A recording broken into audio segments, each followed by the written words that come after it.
that brokerage note. But coming to you, Ashish, you picked up PFC for us. Tell us on the charts, how does it look like to you? In today's trading session itself, it's trading up almost 2%. And also, in the last 1 month, in the last few weeks, also we're seeing an uptrend for PFC. Do you see this to continue? Yeah. Hi, afternoon to you and all the viewers. Yes, if you look at the overall trend for PFC, it is positive. We can clearly see that the stock is now taking out the high of the prior day also, and it's on a verge of giving a very strong breakout. And we can expect the stock to move towards the level of 445 on the upside, and the overall sector itself is doing very well. On the downside, one can maintain a stop loss for the stock at around 413 levels.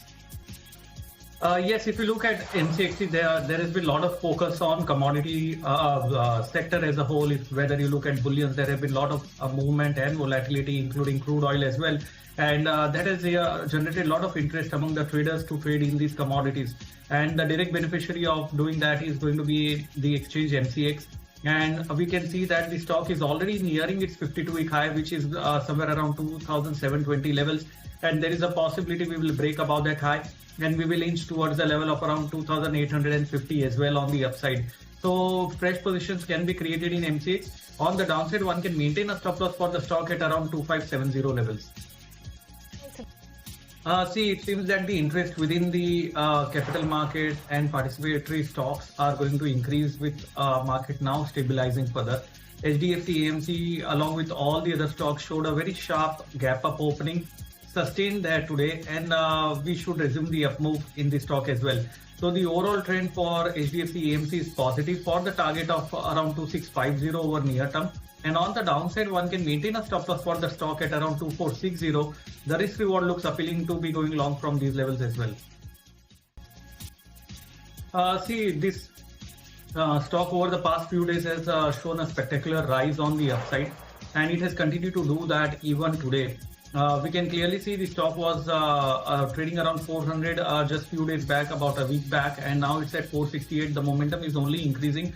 We can expect it to move towards the level of 490 on the upside, which is near the previous swing high. And on the downside, one can maintain a stop loss for the stock at around 454 levels.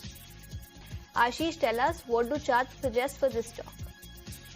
See, the overall trend for MSGA doc, we can see has a strong reversal. The stock was under pressure since almost a year, but formed a low around 2,100, showed a very smart recovery on the upside, and there is a possibility that we might be entering into a positive phase for the stock as well.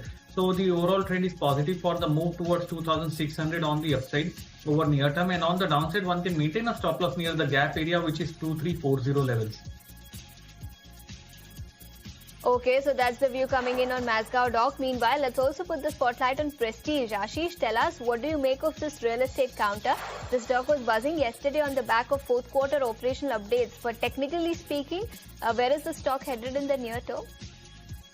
Yesterday we saw very strong buying across the real estate space. I think the index itself was up by nearly 6-7%. And Prestige Estate also showed a very strong move with a huge gap. Today it's consolidating within a range, but we expect it to eventually break out on the upside and move towards the level of 1400 over near term. On the downside, one can maintain the stop loss, which is going to be at 1270 levels. Okay, so that's the view coming in on real estate player Prestige Estates. But Ashish, you've also picked up Simmons for us. The stock is at about 3,216 odd levels in trade today. Do you see the stock could see perhaps 3,400 odd levels in the near term?